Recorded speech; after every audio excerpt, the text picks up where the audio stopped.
السلام علیکم. احمد آفیشیل یوټیوب چینل ته په خیر راغلی. دوستانو نن یو ډیر د خوښۍ خبر در سره شریکوم. خاورونه کم چې اړمن دي چې وطن ته لاړ شي او دوی سره پیسې نشته، نو د دوی لپاره یو ډیر په زړه پورې خبر زموږ د کونسلګرۍ له لارې خپور شوی دی.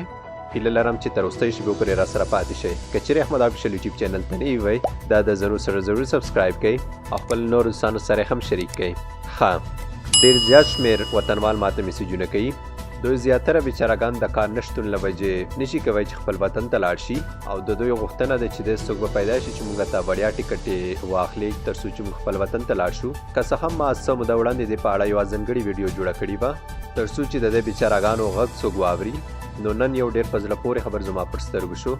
ها، د افغانستان کونسلګري کومه چې په دوبۍ کې ده د خپل فیسبوک پیج له لارې یو خبر خپور کړ. دوی لیکلي، تاسو ته په سکرین باندې هم ښکاري، په دوبۍ کې د افغانستان اسلامي جمهوریت جنرال کونسل د تیرې مرستو په دوام غواړي چې هغه افغانانو سره چې دوبۍ ته کار ته راغلي د کرونا وایرس د وضعیت له وجې کار نه وي کړی او هیواد ته د ستنېدو په خاطر د تیارې د ټکټ اخیستلو وس نه لري، وړیا د تیارې ټکټ واخلئ او هیواد ته ستون کړئ. نو مهرباني وکړئ لاندې ورکړی شوي شمیرې دلته منشن کړي دي چې یوازې واتساپ سره لاندې ذکر شوي اسناد د راتلونکي سه شنبې ورځې پورې شریک کړئ. اسنادو کې د څه غوښتنه کړې ده؟ یو د پاسپورټ کپي درنه غوښتې ده، دوهم د ویزې کپي او دریم د خپل ټلیفون شمیره. نو هغه ورونه کم چې اړمن دي او هغوی نشي کوی چې خپل ځان ته ټکټ واخلي د کار نشتون له وجې یا کم نورو مسلو له وجې، نو دوی د په دې شمیرو کمې چې په سکرین باندې ښکاري درته دغو شمیرو ته په واتساپ باندې خپل اسناد ولیږئ تر څو چې افغانستان جنرال کونسلګري په دې وتوانیږي چې تاسو ته وړیا ټکټ واخلي. دلته یو یادونه کړې ده، دوی لیکلي د یادونې وړ ده چې یو مختصر انټرویو څخه وروسته اړمن کسانو ته به وړیا ټکټ اخیستل کیږي.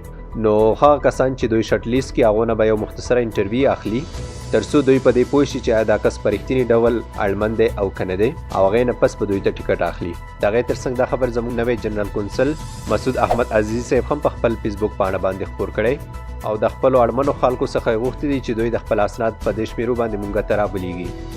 ګورئ، دلته مو پام وي چې صرف په واتساپ باندې خپل اسناد ورته ولیږئ چې هغه د پاسپورټ کاپي ده، د ویزې کاپي ده او خپل ټلیفون شمیره ده.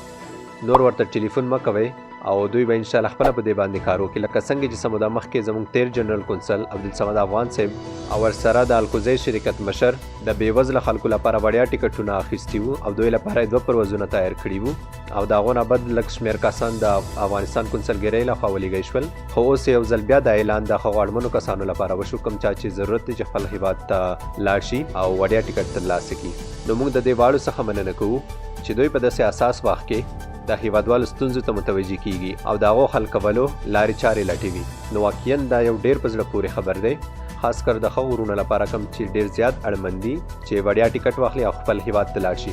نو هغه ټولو دوستانو نه مې هیله دا ده کم څوک چې دا ویډیو وینئ دا ویډیو خپلو نورو دوستانو ته هم ولیږئ. هسې نه که داسې کوم کس وي چې وړیا ټکټ ته یې ضرورت وي او هغه نه خبره وي، نو زما غوښتنه دا ده چې مهربانۍ له مخې دا ویډیو هغه ټولو دوستانو سره شریکه کړئ او خپلو هغې دوستانو ته ووایئ چې نورو دوستانو سره هم شریکه کړي.